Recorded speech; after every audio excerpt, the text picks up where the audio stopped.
सावर रे मना भाग 37. ती विचार करत होती की पार्थला हे सगळं दृश्य रोज बघायला मिळत असेल. हे नैसर्गिक सौंदर्य किती किती सुंदर आहे ना. असा विचार करत ती देखील अशी प्रसन्नता संध्याकाळ एन्जॉय करू लागली होती. इकडं पार्थ कॉफी सांगून फ्रेश होण्यासाठी म्हणून बाथरूममध्ये गेलेलाच होता. तो फ्रेश होऊन बाहेर आला ते फक्त टॉवेल गुंडाळून आलेला होता. त्याला कॉफीची गरज होती. त्याला वाटलं की बाहेर आल्यावर त्याला कॉफी त्याच्या बेडच्या टेबलांवर ठेवलेली दिसेलच, पण कॉफी काही दिसलीच नाही त्याला. त्याच्या भुवया आकसल्या. त्याने लगेच नंदांना कॉल केला. पार्थ म्हणाला, अम्मा मी कॉफी मागवलेली होती ना ग, अजून वर पाठवली नाहीस का तू? तो टॉवेलवर फिरतच एका हाताने केस पुसत आरशात बघून बोलू लागला. नंदा म्हणाली, पार्थ अरे स्वरा तर कधीच तुझी कॉफी घेऊन तुझ्या रूममध्ये गेलेली आहे. नंदा देखील प्रश्नचिन्ह घेऊन त्याला बोलत होत्या. पार्थ म्हणाला, अच्छा अम्मा ठीक आहे. असं म्हणून त्याने कॉल कट केला. त्याने फोन बेडवर फेकला आणि बाहेर हॉलमध्ये आला होता. तर त्याला सोफ्याच्या समोर टेबलवर ट्रे दिसला, ज्यात कॉफीचा मग ठेवलेला होता. त्याने आजूबाजूला नजर फिरवली. त्याला कोणीच नाही दिसलं. त्याला वाटलं होतं की कॉफी ठेवून ती गेली असावी. त्याने तो मग उचलला आणि कॉफी तोंडाला लावली. मग लगेच त्याने तोंड वाकडं केलं, कारण कॉफी थंड झालेलीच होती. त्याचा मूड ऑफ झाला आणि थोड्या स्वरांचा रागही आलेलाच होता, कारण ती रूममध्ये येऊन कॉफी ठेवून गेलीच होती. त्याला आवाज न देता तो कॉफीचा मग घेऊन पुन्हा बेडरूममध्ये आला. त्याला ती कॉफी प्यायला जातच नव्हती. त्याने तो मग तेथेच टेबलवर ठेवला आणि कपडे काढायची म्हणून क्लोजेट असलेल्या बाजूला जातच होता की तर त्याला बाल्कनीच्या साईडला पडद्याच्या वाऱ्यांबरोबर हलण्यासोबतच नजरेच्या एका कोपऱ्यातून एक आकृती दिसली. म्हणून त्याने थांबतच तेथे पाहिलं आणि त्याच्या ओठांचा कोपरा वरच झाला. तो तसाच चालत बाल्कनीकडे आला. स्वरा रम्य अशा संध्याकाळचा आनंद घेतच होती. आकाशांकडं पक्ष्यांना बघत गालांवर हसू ठेवून एकटीच उभी होती. किती सुंदर आहे ना. पण तिकडं मुंबईत असं काही बघायला मिळतच नाही. सगळीकडं नुसत्या बिल्डिंगच असतात. हे किती सुंदर आहे ना. पण तिच्या मनातल्या विचारांना स्टॉप लागला, कारण मागून तिच्या पोटांवर राकट जाडसर हात आलेलाच होता. तिला समजायला वेळ लागलाच नाही कोण आहे ते म्हणून. ती आधी थोडी दचकली आणि रेलिंगवरचे तिचे हात आपापच त्याच्या हातांवर आलेलेच होते. तिने पोट आत आकसून घेतले, पण आता तर पोटातही काहीतरी झाल्यासारखं गोल गोल असं होत होतं, कारण तिचा ड्रेसला मागे थोडा मोठा गडा होता, ज्यात तिची थोडी गवाळ गोळी स्किन दिसत होती. त्या स्किनला काहीतरी स्पर्श होत ती पारची उघडी छाती होती, जी तिच्या पाठीला जाणवत होती. तिला लगेच समजलं की तो उघडाच आहे. हा विचार आल्यामुळं तिच्या पोटात जे गोल गोल गो टू फास्ट फिरत होतं तोच हा गोळा होता. तिने तिची पाठ थोडी ताठ केली, पण त्यामुळे त्याने अजूनच तिला स्वतःकडे पोटांवर दाब देत ओढलं. पार्थ म्हणाला, माझी कॉफी कुठे आहे सॉफ्ट? असं म्हणत त्याने तिच्या मानेत आपला चेहरा घुसवला. नुसते शहारेच शहारे. स्वरा म्हणाली, पार्थ तिच्या तोंडातून कसा बसा आवाज निघाला. तिने त्याच्या पोटांवरचे हात सोडवायला हालचाल केली. तिला जाणवलीच होती. पार्थ म्हणाला, शांत उभी राहा आणि सांग माझी कॉफी कुठे आहे? त्याने डोळे बंद करत पुन्हा तिच्या मानेच्या स्किनमध्ये आपला चेहरा घुसडला.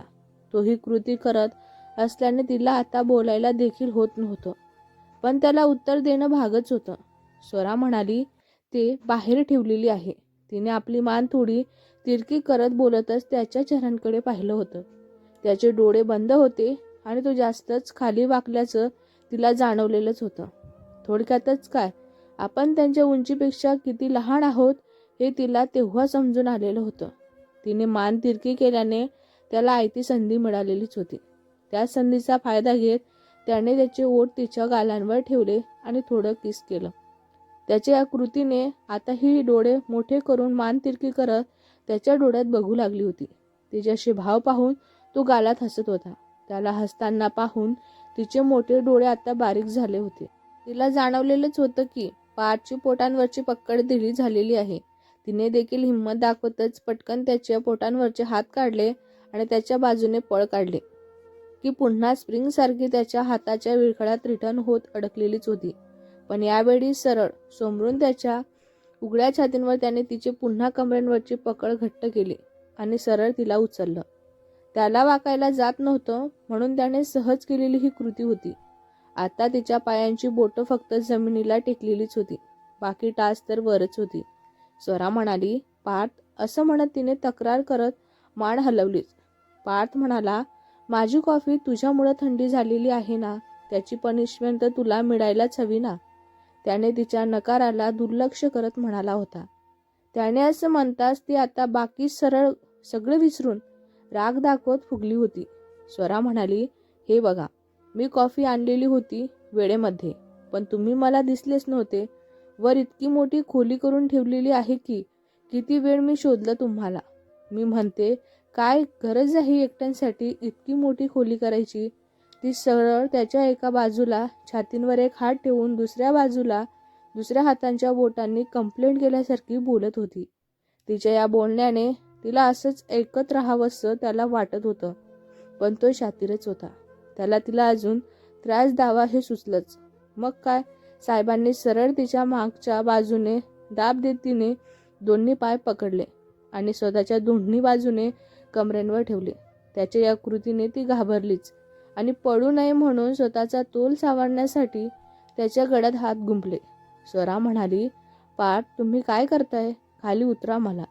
ती ओरडायला लागली, पण तो तिचं ऐकतच गालात हसत आतल्या बाजूला आला आणि तिला बेडकडे नेत तिला अलगद खाली बेडवर बसून तो क्लोजेटमध्ये कपडे चेंज करायला जातच होता. तो म्हणाला, मी येतोच 5 मिनिटात, कुठेच जाऊ नकोस, असं म्हणत तो त्याच्या क्लोजेट असलेल्या रूममध्ये गेला. ती देखील स्वतःचं लाजणं आणि स्वतःला शांत करत नीट बेडवर सावरून बसलेलीच होती. तोच त्याच्या बेडच्या बाजूला चार्जिंगला लावलेला फोन वाजला, पण तिने त्याचा फोनला हात नको लावायला हा विचार करून दुर्लक्ष केलेलंच होतं. पण रिंग बंद होऊन पुन्हा फोन वाजू लागला होता. मग तिनं फक्त जस्ट कोणाचा कॉल येतो हे बघायला बेडवर बसतच चार्जिंग काढून फोन हातात घेतलाच. पण नाव बघताच तिचे आनंदी असणारे एक्सप्रेशन चेंजच झाले, कारण फोनवर नाव होतं छाया कॉलिंग. ती तो फोन हातातच ठेवत त्या नावांकडे बघतच राहिली. आज सकाळीच लग्नाच्या ठिकाणी छायाच्या वडिलांनी पार्थसोबत लग्न करण्याविषयी चर्चा केलेलीच होती. ते सर्व तिच्या डोळ्यांसमोरून गेलं. ती तोच विचार करत होती. तेवढ्यातच पार्थ कपडे घालून बाहेर आला होता. त्याने ब्ल्यू टी शर्ट आणि खाली ब्लॅक लॉंग ट्राउझर घातलेली होती, पण तो आला तेव्हा फोनची रिंग बंद झालेली होती. तो बाहेर येताच स्वरा जेथे बसली होती तेथे पाहत तिच्या जवळ आला, पण तिच्या हातात त्याने त्याचा फोन पाहिलेला होता आणि मग तिच्या चेहऱ्यांकडे पाहिलं. मगाशी तिच्या चेहऱ्यांवर लाजणारे हसरे भाव होते ते नसून त्याला ती नाराजच वाटत होती. स्वराचं लक्षण होतं पार्थ तिच्या पुढ्यात येऊन उभा आहे याकडे म्हणून. तिचं लक्ष फोनकडेच होतं. आपल्या फोनमध्ये असं काय बघत आहे ज्याने स्वराचा चेहरा उतरलेला आहे, असा तो मनात विचार करतच होता. तोच पुन्हा फोन वाजला. छाया कॉलिंग. त्याचा पुन्हा फोन वाजला तसं ती भानावर आली आणि तिला पार्थ समोर उभा दिसला. ती बेडवरून उठली आणि तिने फोन त्याच्याकडे देत त्याच्याकडे बघितलं. त्याने देखील फोन घेतलाच आणि कोणाचा कॉल आहे म्हणून बघितलं. छायाने त्याचा नंबर अण्णाकडून कधीच घेतलेला होता. ती आधीपासूनच त्याच्या मागे लागलेलीच होती. ती त्याला कॉल करत असायची, पण पार्थ नेहमीच तिला टाळत असायचा. तिचा नंबर समजण्यासाठी म्हणून त्याला तिचं नाव सेव्ह करावं लागलेलंच होतं, जेणेकरून तिचं नाव बघूनच कॉल रिसीव्ह करायला नको म्हणून, तिला टाळता यावं म्हणून. स्वरा म्हणाली, येते मी, असं म्हणत स्वरा पुढे निघून जातच होती की पार्थने तिचा हात पकडला, पण तिने मागे वळून त्याच्याकडे पाहिलंच नाही. ती तशीच उभी राहिली. त्याने तिचा हात तसाच पकडून तिच्याकडे बघतच कॉल रिसीव्ह केला. पार्थ म्हणाला, हॅलो. समोरून काहीतरी बोलणं झालं असावं. तुझ्या वडिलांना सांग पार्थचं लग्न ठरलेलं आहे म्हणून, आणि पुन्हा माझ्या फोनवर तुझा कॉल येता कामा नये. मला परत कॉल करायचा नाही. असं बोलून त्याने कॉल कट केला आणि कॉल कट करतच त्याने स्वराचा हातही सोडलेलाच होता. त्याला आता थोडा राग पण आलेलाच होता स्वराचा, कारण त्याला वाटलं आपल्यावर स्वराचा विश्वास नाही आहे म्हणून. भेटूया पुढच्या भागात. हा भाग तुम्हाला कसा वाटला कमेंट करून नक्की सांगा. व्हिडिओ आवडला असल्यास लाईक करा, शेअर करा. नवीन असाल तर चॅनलला सबस्क्राईब करा. धन्यवाद.